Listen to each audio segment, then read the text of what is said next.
Square Enix, you really know how to ruin a good thing, don't ya? So I, and undoubtedly many people, have been eagerly hoping slash holding out for a Kingdom Hearts collection for Nintendo Switch. Ever since they announced Final Fantasy VII, VIII, IX, X, X-2, and 12 were coming to Switch, and all those other random ones, I've been like, come on guys, do it with Kingdom Hearts. Every Nintendo Direct, every Square Enix showcase, I've been like, come on guys, do it, do the Kingdom Hearts collection. And so today, if you haven't heard, alongside the announcement that Sora is going to be the final DLC fighter in Super Smash Bros. Ultimate, which is exciting, and I'm really happy about it, but it's not what this video is about. Square Enix has finally announced that the entire Kingdom Hearts series is coming to Nintendo Switch, by which I mean Kingdom Hearts 1.5 and 2.5, Kingdom Hearts 2.8,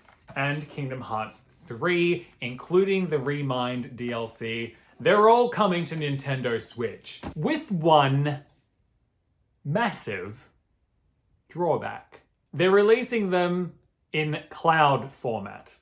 That's right, not just regular digital download, not just regular physical release, cloud format. So you have to be connected to the internet at all times when playing them.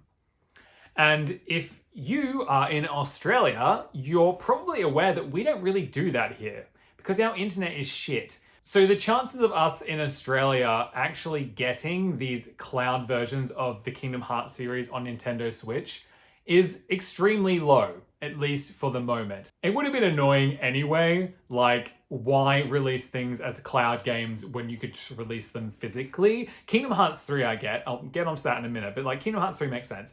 But why? Why make them all cloud games when they don't have to be? I mean, as you can see, I don't need the Kingdom Hearts games. I'm aware of that, but I love Kingdom Hearts. Kingdom Hearts 2 is my favorite game ever. I reckon Kingdom Hearts 2 is the only game that I've played through 6 times. Do I need to play it again? No. Would I like to play it again? Absolutely.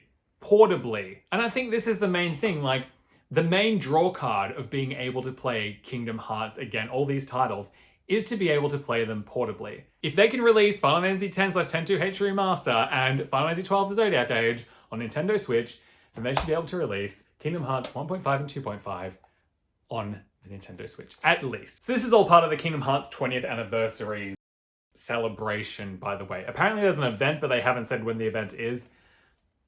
Whatever, Square Enix. So the whole time that I've been holding out hope for a Kingdom Hearts collection, I was essentially expecting this.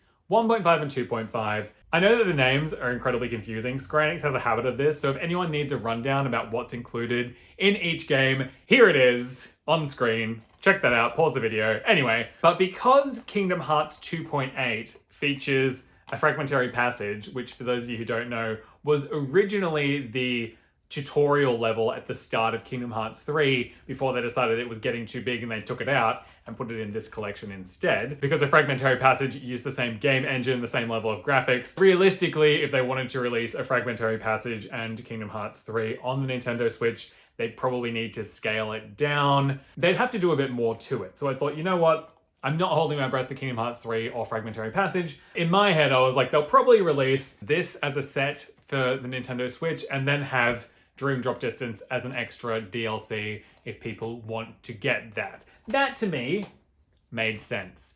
But instead, they've decided that we're not going to have any of them as physical games. Instead, we're going to have them all as cloud-based. This makes sense for Kingdom Hearts 3 and Fragmentary Passage. Doing it on cloud is probably the only way that it's going to work, right? But for the other games in the series, it just doesn't make sense to me. It just seems lazy on Square Enix's part. So I don't know what Square Enix is doing. I mean, maybe it's just that it was going to take too much time and I've got other projects that they're working on. Maybe they will release them, knowing Square Enix, maybe they'll release them again in a physical format in a year's time or something, and then charge people for them again, because they can do that and people will buy them. I mean, look at me, I brought Kingdom Hearts 2 3 times, and now I want to buy it again. Like, take my money, Square Enix. Just take my fucking money. It wouldn't be the first time that Square Enix has done something like that. When Final Fantasy VIII Remastered was first coming out, there was a rumor going around that it was going to get a physical release on the Nintendo Switch. And Square Enix said, no, there's definitely not going to be a physical release. It's only coming digital. And then like a year later, they did Final Fantasy VII and Final Fantasy VIII Remastered Twin Pack for the Nintendo Switch, but only in certain Asian countries. And they said, guys, it's only in these countries. It's not going to launch anywhere else. And then Square Enix was all like, oh, lol, jokes. Actually, we are releasing it in other countries after all. So it went from not coming at all to only coming in certain Asian countries to actually we're going to release it pretty much everywhere. It's like, God damn it, Square Enix. But then they also released Final Fantasy VIII on PlayStation 4, but not in a twin pack, only by itself. And then they released Final Fantasy IX as a physical Nintendo Switch game, but again, only in certain countries. It's like, Square Enix, what is the logic here?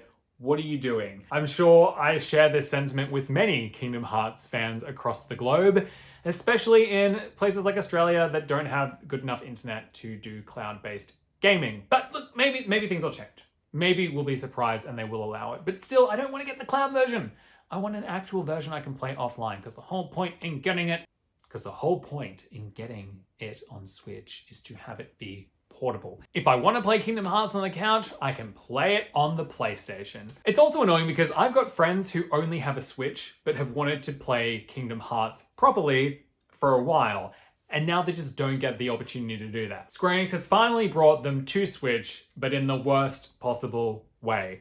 So it's just like, why does it not get the same respect that the Final Fantasy games got on Switch? Anyway, hopefully the 20th anniversary of Kingdom Hearts has some better surprises in store for us, but time will tell. Hopefully, aside from just shitty merch. Yeah. I mean, this means that the only Kingdom Hearts game actually available in physical format for the Nintendo Switch is Melody of Memory. There was 50 minutes of cutscenes in that game. The first 30-ish were just recaps of the first 10 games in the series. Then the last 20-ish minutes were just a long ending movie that seems to lead into Kingdom Hearts 4, but probably 5 other spin-offs before we get to Kingdom Hearts 4. Anyway, I think I might just take my PlayStation 4 remasters, collections, and just replay those on PlayStation to the end of time and forget that Kingdom Hearts ever existed outside of this.